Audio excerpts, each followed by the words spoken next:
Et le gouvernement a décidé de communiquer. Cette attaque suscite bien sûr de nombreuses interrogations, mais aussi des inquiétudes sur ce plateau, comme annoncé, le ministre de la Communication, porte-parole du gouvernement, Rémi Dandjinou.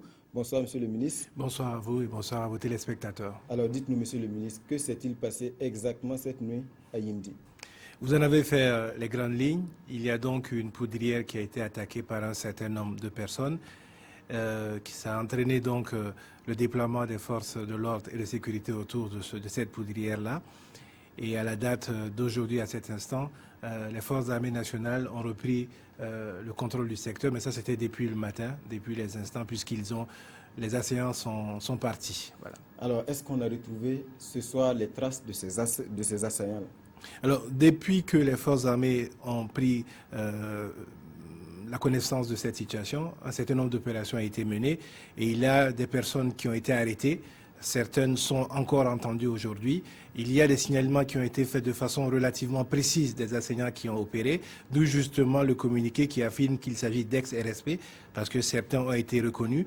Donc il s'agit bien d'anciens de l'ex-régiment. Vous voulez dire qu'on a formellement reconnu certaines personnes ont été reconnues parmi ceux qui ont opéré, donc les signalements correspondent et les forces défensives de sécurité, notamment la gendarmerie, sont justement à la recherche de ces personnes-là. Des personnes ont été entendues, d'autres sont toujours gardées au niveau donc des différentes zones d'interrogation de nos forces armées. Donc il y a une identification relativement précise aujourd'hui de ce qui s'est passé, des personnes qui ont opéré.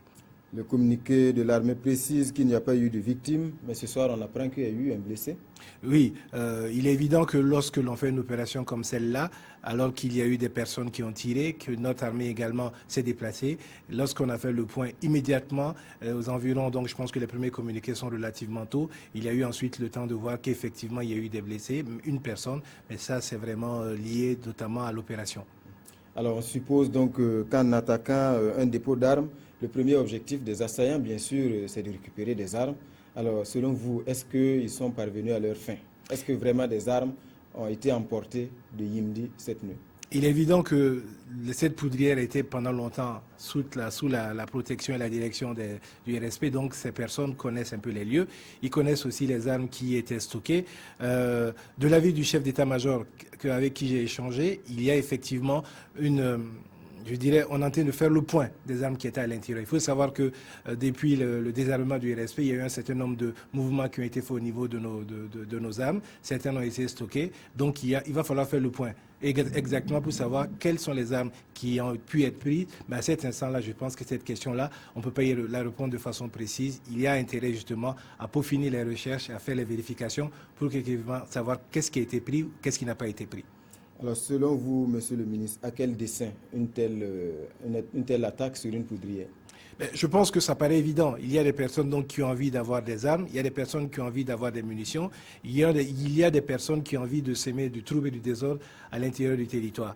Et il faut se rendre compte que c'est une suite d'actions qui sont menées, sur lesquelles peut-être des liens n'ont pas été formellement établis, mais sur lesquels on peut avoir un faisceau de soupçons comme s'il y a une volonté manifeste de déstabiliser notre pays. Il y a eu les 3 attaques terroristes, il y a eu la succession d'incendies à travers la ville, il y a cette attaque-là. On peut se poser des questions, effectivement, et c'est d'ailleurs pour ça que le chef d'État, son Excellence Marc Roch Christian Kaboré, a instruit la hiérarchie pour qu'effectivement cette question-là soit réglée au plus tôt, pour qu'on ait une réponse en termes notamment de responsabilité, et on ait une réponse également en termes d'arrestation, afin que les populations se rendent compte effectivement qu'il y a une armée qui fonctionne, il y a des forces de sécurité qui font leur travail et qu'il y a un pays qui peut se développer et produire en paix. Effectivement, monsieur le ministre, depuis quelques jours, donc à chaque journal, on annonce des incendies de marché.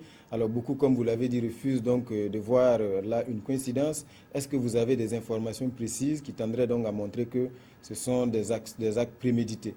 Non, la gendarmerie a fait des arrestations, des personnes sont entendues sur ces éléments-là, mais la façon dont cela se met en place peut effectivement posé problème. Il y en a eu à Bobo, il y en a eu à Ouaga à 2 endroits. Il y a donc une succession d'actes qui peuvent se demander est-ce qu'il n'y a pas un dessein d'un certain nombre de personnes de déstabiliser notre économie. Et je pense qu'à ce niveau-là, notre démocratie et notre pays qui est en reconstruction a besoin justement que nos forces d'armée et de sécurité soient au cœur de la chose pour nous donner ce minimum de confiance-là. Alors pour revenir à cette attaque de la nuit, est-ce que le fait que des hommes armés puissent viser un dépôt d'armes aussi important que celui de Yimdi, n'est-ce pas là la preuve qu'il y a peut-être des failles dans le dispositif de sécurité? Je ne dis pas qu'il y a des failles. Je dis que nous sommes dans une situation où effectivement notre armée a connu un certain nombre de soubresauts et nous avons donc eu un redéploiement à différents moments pour gérer ces crises-là. Il peut apparaître à un moment donné que certains en ont profité. Et c'est pour ça d'ailleurs que le chef d'état-major de l'armée n'arrête pas d'appeler les populations à signaler tout mouvement de population, tout élément suspect.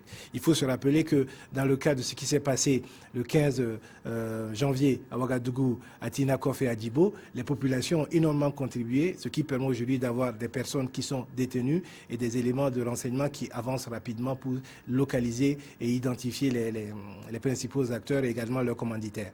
Alors, l'information a créé la panique dans la ville. Il y a beaucoup de rumeurs qui ont circulé, donc des rumeurs parmi les plus folles.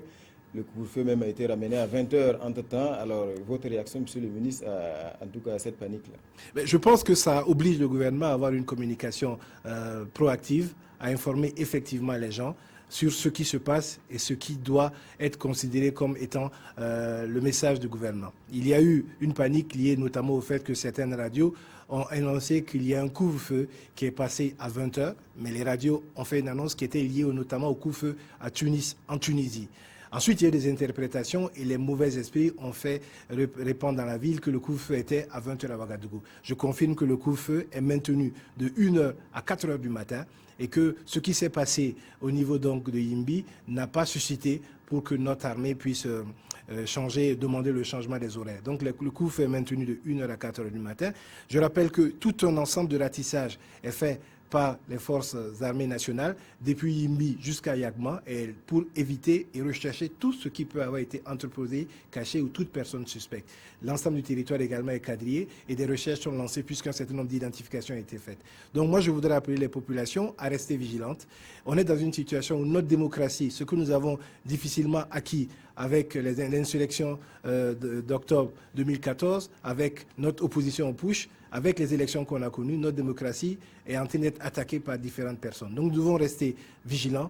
Il y a des numéros qui sont donnés. La population doit assurer sa sécurité et pour cela, elle doit utiliser ces numéros-là et dénoncer et rapporter tout ce qui peut être suspect au niveau des forces de l'ordre et de défense de sécurité. Vous avez précisé ces numéros-là, je ne vais pas les rappeler. C'est le 10-10, le 16 et le 17. Ces numéros-là donc sont à la disposition des populations. Il faut qu'elles l'utilisent et le chef d'état-major a pris tous les engagements pour qu'effectivement il y ait quelqu'un au bout du fil pour que les informations données soient prises en compte immédiatement. Pour finir, monsieur le ministre, a-t-on des nouvelles ce soir du docteur Elliott et de son épouse? Toujours rien, toujours rien. Et vous savez comment ça fonctionne avec ces personnes-là. Malheureusement, souvent, lorsqu'elles opèrent sur un territoire, elles déplacent les otages sur un autre territoire et donc les États de la sous-région travaillent à trouver une solution. Généralement donc c'est cette coopération sous-régionale qui permet de résoudre les problèmes. Moi je voudrais profiter de votre plateau pour appeler les populations véritablement à la sérénité, à savoir qu'il y a des hommes qui travaillent, il y a des choses qui arrivent et sur lesquelles les forces de défense et de sécurité réagissent. Elles ont également leur part contributive à faire, c'est d'informer ce qui se passe. Et elles ont également leur part contributive, c'est de participer vraiment massivement le lundi prochain à cette journée solennelle d'hommage national aux martyrs. Les 32 personnes qui sont mortes, soit à Tinakov, soit à Ouagadougou, pour montrer aux gens que le Burkina est debout, que nous avons besoin de construire notre pays et que nous allons le faire, que ce n'est pas à la fois des ennemis de l'intérieur ou de l'extérieur qui vont nous empêcher de le faire. Merci, monsieur le ministre, pour toutes ces informations. Un rappel sur ce plateau, donc, le ministre de la Communication, porte-parole du gouvernement. Il a été question donc de l'attaque perpétrée cette nuit au niveau donc du dépôt d'armement de Yimdi. Suite de ce journal.